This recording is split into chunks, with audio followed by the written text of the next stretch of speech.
teman-teman, Assalamualaikum warahmatullahi wabarakatuh. Jadi kali ini kami sedang berada di SDN 1 Suakan untuk berobservasi mengenai tugas mata kuliah Bahasa Indonesia SD dan didoseni oleh Bapak Rifki Permana MPD. Perkenalkan, kami dari kelompok 7, saya Sulfia Karmoti bersama rekan-rekan saya ada Dian Nurdiansyah, Lucy, Yuli Idiawati, dan Oktri Arista. Oke, langsung saja kita akan bertemu dengan pengelola sekolah, dengan kepala sekolah dan guru-guru beserta dengan siswa-siswi SDN 1 Suakan.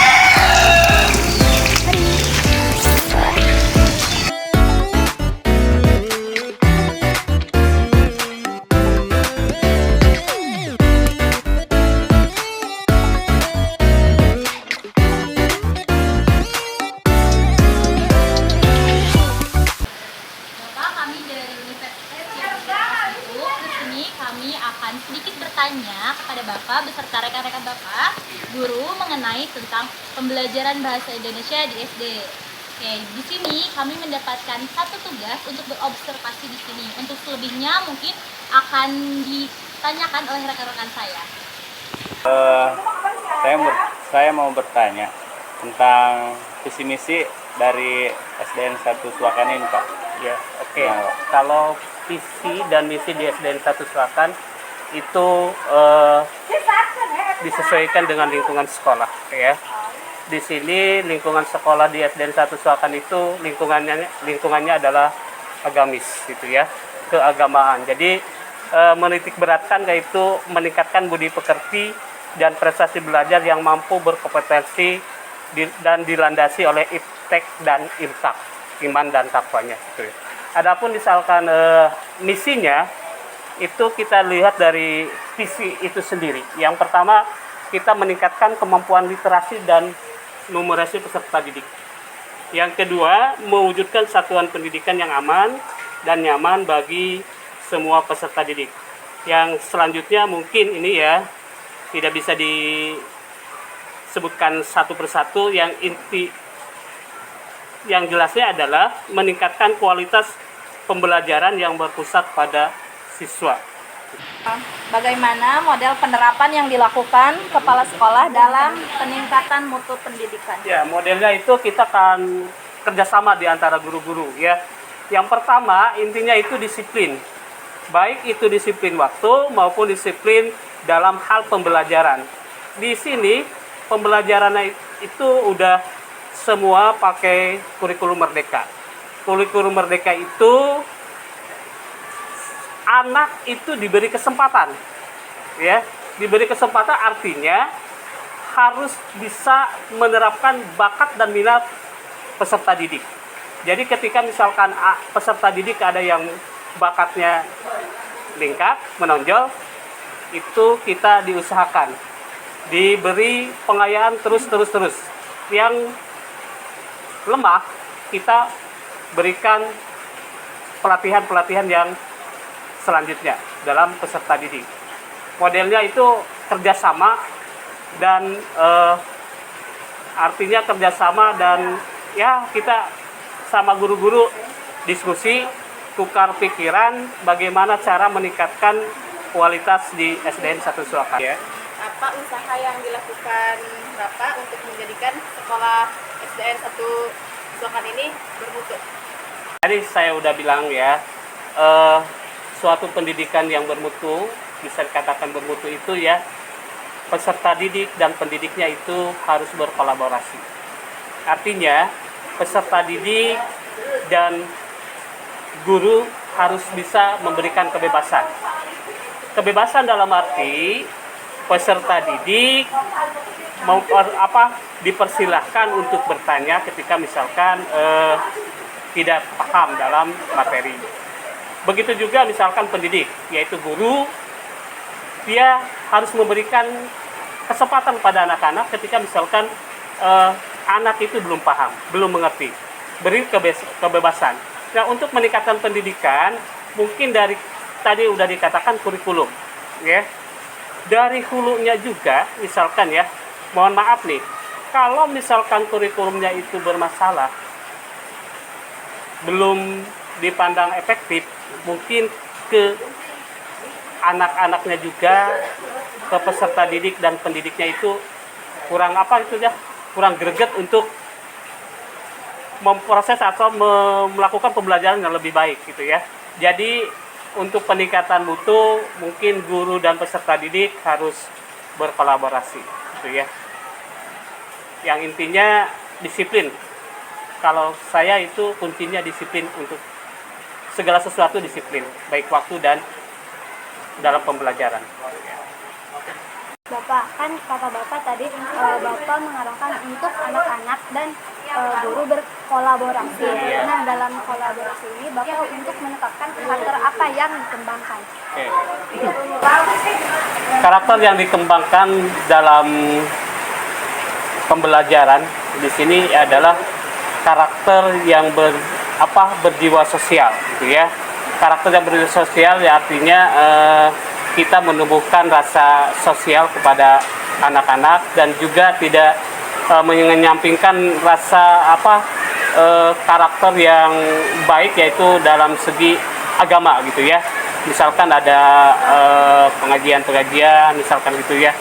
Intinya karakter itu kita harus dibangun secara baik-baik.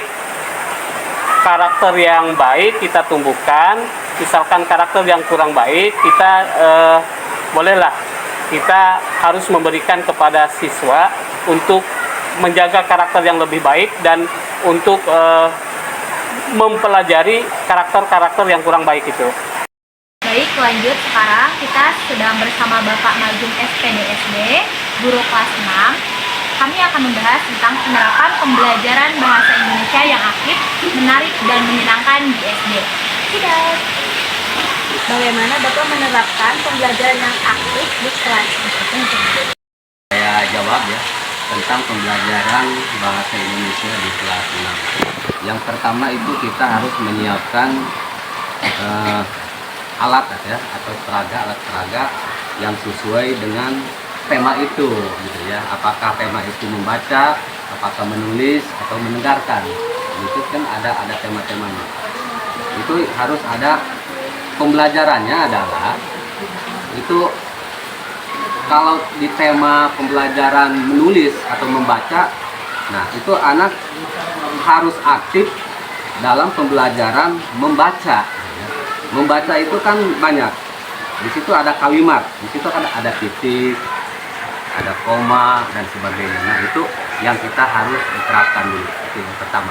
Apa yang membuat Bapak tertarik untuk mengajarkan bahasa Indonesia kepada siswa SDN 1 Suakan?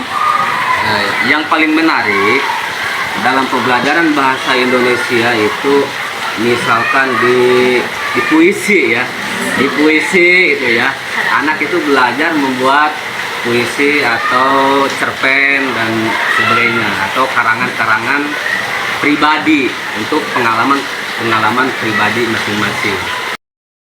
Metode pembelajaran apa yang sering Bapak gunakan untuk mengajarkan anak tentang pembelajaran bahasa Indonesia yang menarik, aktif, dan menyenangkan di kelas 6? Jadi metodenya adalah metode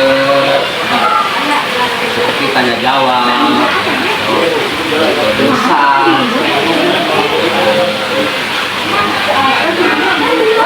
mandiri, ke depan, belajar membaca dan sebagainya. Yang paling menyenangkan adalah anak itu supaya kreatif ya. Kreatif, tidak monoton gitu. Supaya tidak monoton, anak belajar aktif untuk menceritakan pengalaman-pengalaman yang diajarkan dalam tema bahasa tersebut. Apakah dalam mengajar bahasa Indonesia di kelas itu ada tantangannya? Terima kasih. Tantangannya adalah anak itu belum bisa mengenal bahasa yang baku, seperti bahasa Indonesia menurut TBS gitu ya. Itu anak. Kadang-kadang anak itu bisa mengatakan kalau kita berbahasa Indonesia, kadang-kadang dia dapat bahasa Sunda. Itu kesulitan karena anak di kampung itu mungkin ya belum mengenal bahasa Indonesia yang 100%.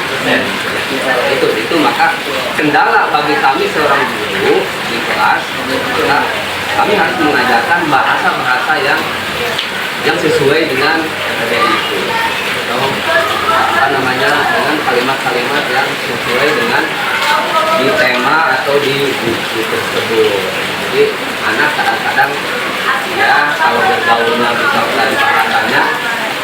menggunakan ya bahasa Sunda, padahal masih bahasa Indonesia. Itu kesulitan dengan membahas bahasa Indonesia karena mungkin karena kita kedaerahan gitu ya, tidak membaku dia hanya yang kita. Itu saja kesulitan-kesulitannya di situ. Kalau kita sedang menerangkan, kadang-kadang anak menjawab dengan bahasa Sunda. Itu. Terima kasih. Harapan Ibu untuk perkembangan pembelajaran Indonesia di sini bagaimana ke depannya? Harapan Ibu ya biar anak-anak dalam bahasa Indonesia. Iya. Harapan Ibu anak-anak lebih santun gitu ya dalam Figure video keluar deh. dalam Buat bertemu opening. dengan guru gitu kan, Apa yang bahasanya kamu kan sering kepada dengar kita kan bahasa ya yang kita dengar sehari-hari itu bahasanya kami gitu aing, tapi kan ya bolehlah itu kan bahasa sendiri bahasa dari rumahnya mungkin ya ketemu Bahasa sama ibu. sekolah. Kita di sini dibiasakan berbicara bahasa Indonesia. Jadi anak-anak gitu kan, kita sekarang karena kita adalah bangsa Indonesia yang baik, harus berbicara bahasa Indonesia. Contohnya ke temannya gitu ya Neng, kalau seperti gini, deh aku pinjam ini, atau Bayu aku pinjam ini, kan kedengarannya juga enak kan gitu ya.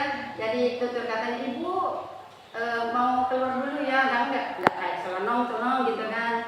Walaupun pumer katanya ya, pendidikan pumer, kita berbicara kalau seperti anak sepertinya mau apa-apa boleh, tapi kan boleh dalam arti apa gitu kan. Dalam berbicara juga kita kan anak-anak harus disiplin juga. Contohnya, ibu kami kamari papanggih jeng